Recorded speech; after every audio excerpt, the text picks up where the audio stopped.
Today marks the 150th anniversary of the assassination of Abraham Lincoln, which occurred just 6 days after General Lee surrendered to General Grant at Appomattox. The Civil War was one of the most tumultuous and destructive conflicts in the history of the United States. It was so powerful that we still feel its lingering effects today in our daily lives. December 1862 saw one of the key battles of the Civil War. With the Union Army advancing on Fredericksburg, the Confederate Army fell back to a position called the Stone Wall at the Sunken Road. The Union Army advanced on the Confederate stronghold at the bottom of the hill, and over the course of the day, more than 8,000 Union soldiers were shot. During the night, both sides had to listen to the agonizing cries of the dying. Richard Rowland Kirkland, a Confederate infantry sergeant, could not sleep because of the agony on the battlefield. He asked his commanding officer if he could go over the wall and bring water to the wounded soldiers. After initially being denied, Kirkland spent an hour and a half going back and forth over the wall, bringing water to the soldiers and comforting them as best he could. He even gave up his coat to cover one of the wounded. When I was in RA training in college, we discussed the difference between positional and relational leadership. When most people think about leadership, they think about positional leadership. The positional leader is a leader because of his position, such as a military officer or the President of the United States, or here at school, elected leaders like the Honor Council and Student Council, captain of a sports team, or even the president of a club, such as Game Club.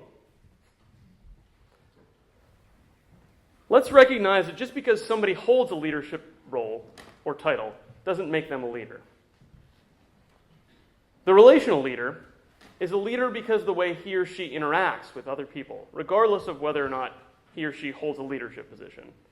A relational leader is naturally charismatic and can get other people to follow him or her. We talk a lot about leadership here at St. Christopher's.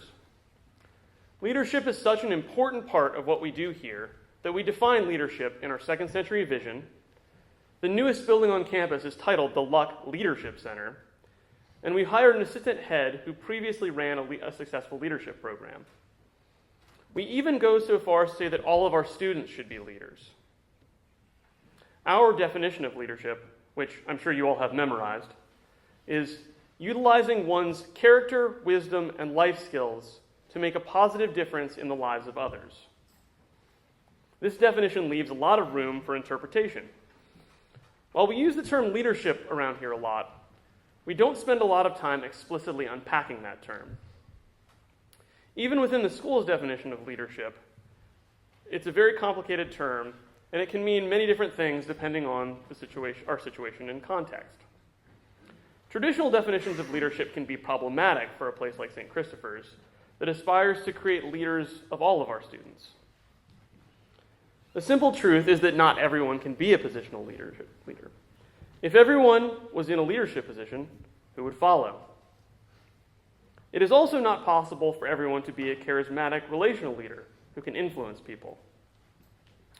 Fortunately, there's another type of leadership that is much closer to the school's definition, called servant leadership. The idea of a servant leader does not fit into the paradigm that we've established so far. A servant leader puts the good of the community before his or her own agenda.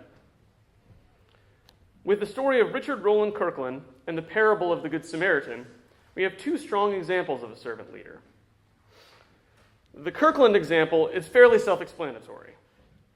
He saw people suffering, and he decided to do something about it, even though they were his enemy. Kirkland realized the simple truth that even though he should hate the Union soldiers because they were his enemy, they were fellow human beings, and as such, his duty was to relieve their suffering outweighed his duty as a soldier. Perhaps the more poignant example is the parable of the Good Samaritan. In the parable, we have an Israelite who is beaten up by robbers and left in a ditch. Two different positional leaders come upon him on the road, and rather than helping him, they decide to ignore his suffering and cross over to the other side.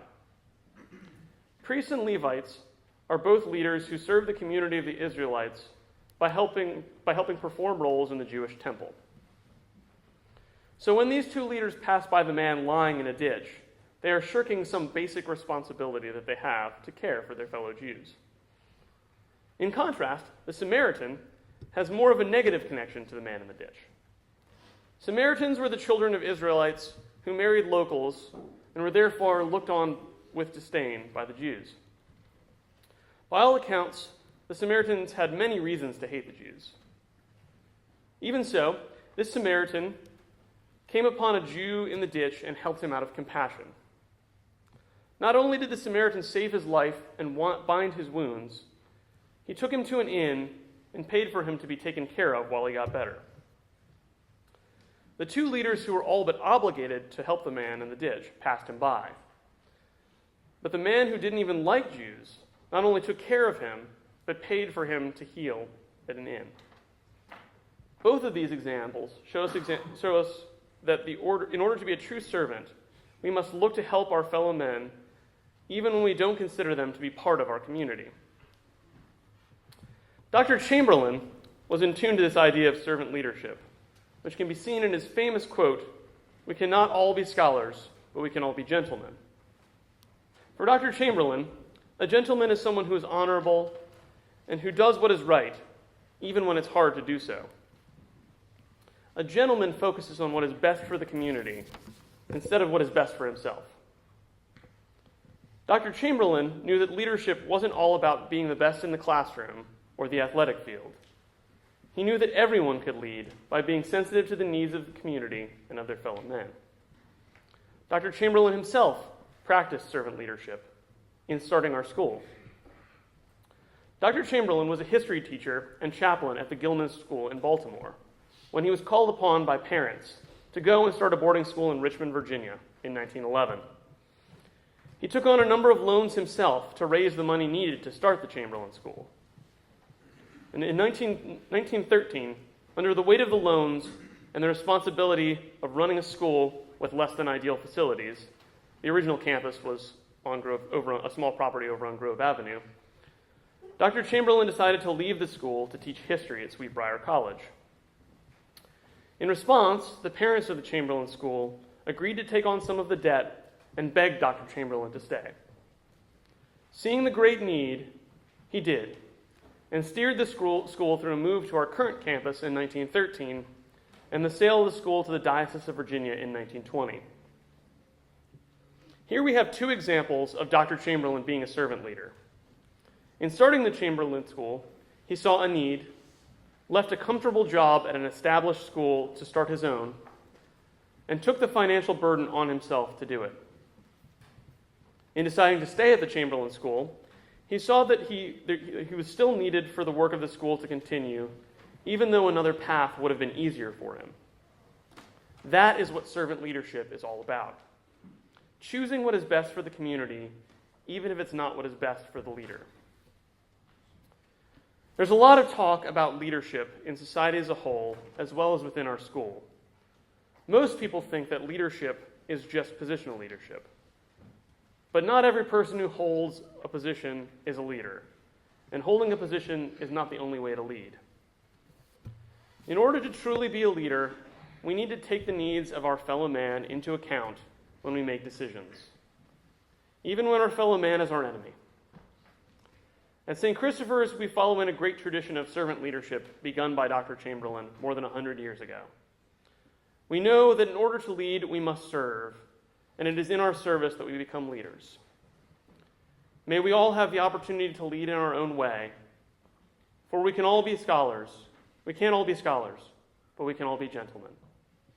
Amen.